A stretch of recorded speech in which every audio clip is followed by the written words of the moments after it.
Hey everyone, welcome to the show. So, word is Joe Biden may drop out of the presidential race very soon. Don't shoot the messenger over this, just bringing you the facts. According to a report in Axios this morning, quote, several top Democrats privately tell us the rising pressure of party congressional leaders and close friends will persuade President Biden to decide to drop out of the presidential race as soon as this weekend. And a close friend told Axios, quote, his choice is to be one of history's heroes or to be sure of the fact that there'll never be a Biden presidential library. I pray that he does the right thing. He's headed that way. And then another source told Axios Biden is, quote, resigned to mounting pressure, bad polls, and untenable scrutiny, making it impossible to continue his campaign. As you guys all know, there was a lot of pressure on him to exit the race after his debate performance. But then following the assassination attempt on Donald Trump, everyone kind of backed off. Everybody stopped talking about it. Well, yesterday, it looks like everything kind of hit the fan all at once.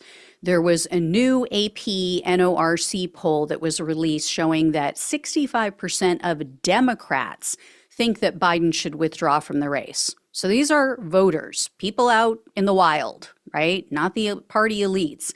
And as you can see in this graphic of this part of the poll, white and Hispanic Democrats are most in favor of Biden dropping out. So 67% of white Democrats, 64% of Hispanic Democrats say, yeah, he should be replaced. Black Democrats are, however, more evenly split. 50% say he should stay as the nominee, 49% said he should step aside. Now, it was interesting. Sarah Longwell, who you guys know, I've mentioned her before. She is the editor, I think, of the Bulwark, or is somehow involved with the Bulwark in a high level capacity. And she has her focus group podcast that she conducts every single week. And she was saying she's done some some focus groups specifically with all Black voters. And she said that they are the most pragmatic voters that she's spoken to. Their belief is we don't care who it is as long as they can beat Trump. If Biden is the person that can beat Trump, great. Leave him on the ticket. If it's Kamala, great. Even if it's not Kamala. She said this was the most surprising thing. All of the Black voters, almost all, I shouldn't say all, but there were, one or two that dissented, but most of them said the Democrats will not lose my support if they go with someone out other than Kamala, if that's the best person. They just want to win. They just want Trump to be a thing of the past and not have to deal with another one of his presidencies. So anyway, there's that. There's also a big age divide. According to this poll, about 75% of the Democrats under the age of 45 want Biden to be replaced as the nominee. Of the people who are over 45, only 60% said, yes, we want him to be replaced. So still quite a few, but not as much as the younger voters. And then the poll was very recent, that one, but there are also previous polls showing similar sentiments.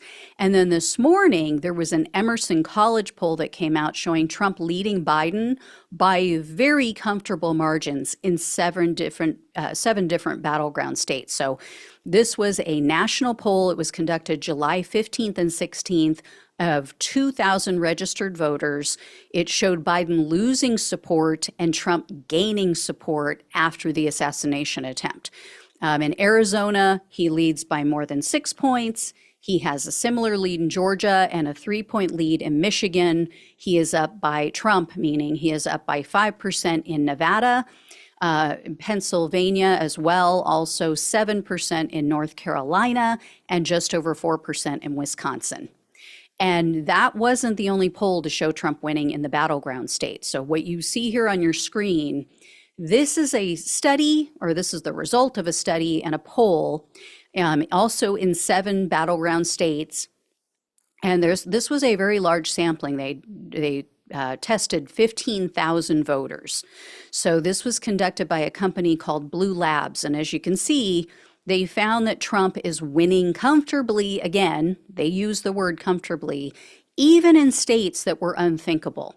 So especially in swing states that Biden has to win if he wants to retain the presidency. So this means Democrats would have to funnel money, a ton of money, into these states that were previously an easy win. So places like New Hampshire and New Mexico, Virginia.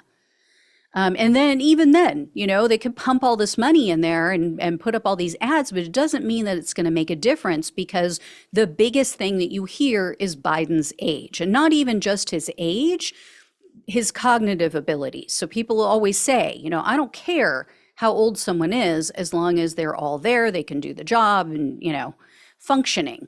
And then as you see in this part of their report, Blue Labs determined, quote, young voters, independents, and those who haven't voted since at least 2020 are most likely to increase support for the Democrat with an alternative candidate.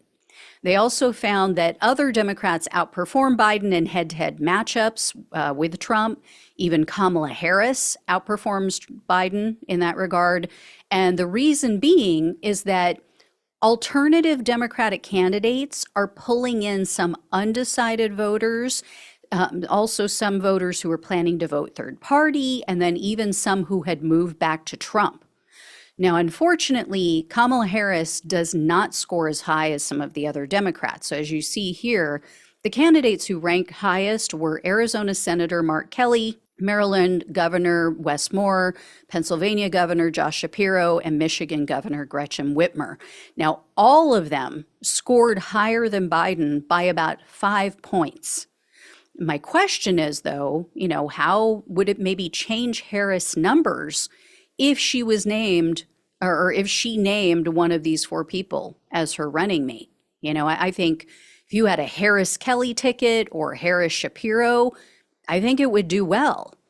I don't think America's ready, unfortunately, for an all-female administration. So, going with Harris at the top of the ticket, I don't think Whitmer would be a good pick for the VP. But here's what's changed. Here why all of this is starting to kind of bubble to the surface today. Top Democrats started leaking their dissent to the media yesterday. So first, Congressman and Senate candidate Adam Schiff, he publicly called for Biden to withdraw. Then there were a bunch of different articles that were published almost seemingly back to back, talking about how Nancy Pelosi, Chuck Schumer, and Hakeem Jeffries had all separately met with Biden. They told him of their concerns and of, all of the senators and congressmen and Congress members' concerns. They told him, you're risking not only your own presidency, but the House and the Senate. Then today, there was another thing that came out. There was right before I jumped on to record, there was a leak about Congressman Jamie Raskin and how he had sent a letter to Biden urging him to reconsider his presidency, likening him to a pitcher that's getting tired that needs to be benched. And then there was this article also that was leaked, as you see here, saying that in a Zoom meeting with Biden, he got really testy and indignant with members of Congress. And some of the Democrats described him as, quote, dismissive of concerns and, quote, unable or unprepared to present a campaign strategy. So what they're looking for is, okay, you've been down, you're still down, you're losing ground. What are you going to do to turn this around? And he couldn't tell them. He just couldn't do it. One Congress member told Puck News, quote, he was rambling. He'd start an answer, then lose his train of thought, then would just say whatever. He really couldn't complete an answer. I lost a ton of respect for him. And then today, again, news leaked out to the Washington Post that Barack Obama thinks that his chances of victory have, quote, greatly diminished. Now, here's the good news for Democrats. Trump just chose one of the most divisive vice president nominees possible. Whether Biden is the nominee or not, Democrats need to exploit that.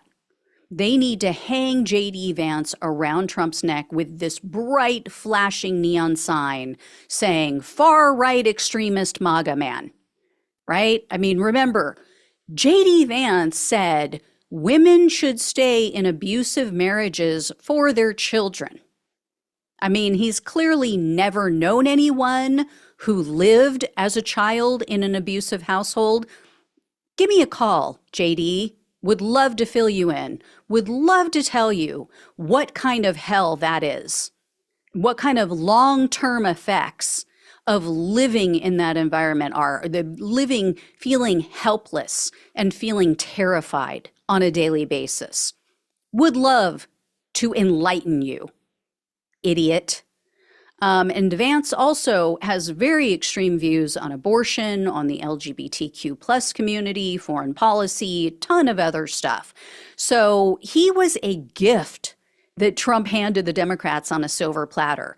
And according to an AP and ORC poll, or that same one, I should say, that I mentioned, the majority of the public isn't familiar with Vance yet. So they haven't made up their minds. According to that poll, 6 in 10 Americans say, I don't really know enough about him to form an opinion. You also have Trump's campaign saying, we want Biden. I mean, that is like, you couldn't get a more clear-cut answer as to who they think the best Democrat is for them to run against and who they can beat.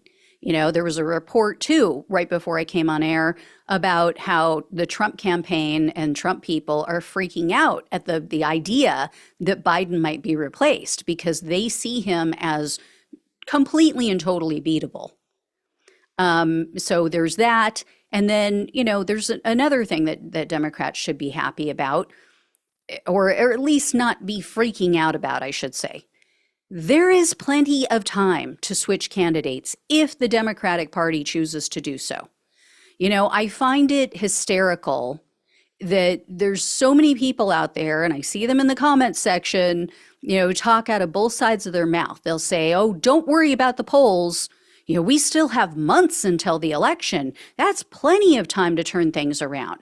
You know, they cite the fact, oh, most voters don't even start paying attention to the election until like September or October. Okay, but then those same people, many of those same people, are freaking out about having a new candidate. And they'll argue, oh, there's not enough time. We don't have time to promote a new candidate because we only have a few months until the election. Well, you can't have it both ways. There's either plenty of time and people don't start paying attention until September or October, or there isn't. I mean, make up your minds. In any case, you know, none of us are going to decide this. This is entirely up to Biden. He is reportedly warming to the idea of stepping aside, as I said. He, of course, has been sequestered at his beach house since he was diagnosed with COVID yesterday. So we'll see what happens when he emerges from that quarantine and if they're right and if maybe this weekend is, you know, the drop dead date. But yeah, we'll see, guys. I mean, I just say we should all be thinking about this like the black voters. Who can beat Trump? That is the number one thing. It doesn't matter who I voted for, who you voted for. It doesn't matter what I think, what you think. What matters is winning this election. And if that means riding the same horse, staying with Biden, so be it. I'm on board. If it means changing him out, which is becoming painfully clear based on everything that we're hearing in focus groups and polling, you know, and so many Democrats saying, no, this is hair on fire moment. We got to make this change. Then we go with someone else who has a chance, who has a better chance of winning. So, and the other positive with going with Harris is I've seen some polling, I've seen some reporting of people on the ground talking to voters, and she has a better chance with younger voters because her stance on the Israel-Gaza war, on the Israel-Palestinian war is very much not different than Biden, but softened. Let's just put it that way. She is not as gung-ho about letting Israel just do whatever they want and dropping all these massive bombs on innocent civilians. She has spoken out against it, whereas, Biden has just gone along. And so, he has that against him too, on top of the age, on top of, the cognitive question. So she would be better in that regard as well. And I think it would bring some younger voters back to the table. So people who were probably going to sit it out at the very least, if not go for a third party. So anyway, I will keep you all posted on how this all shakes out. But all I keep thinking about is the Clash. And for those of you who don't know the song, Should I Stay or Should I Go? That just keeps running through my mind today. Anyway, like I said, I'm always thinking in song lyrics and in movie quotes. So there you go. Should he stay or should he go now? If he stays, there will be trouble. If he goes, there will be double or something. I forget. I might have that backward. Anyway, I'd have to sing it to get it right.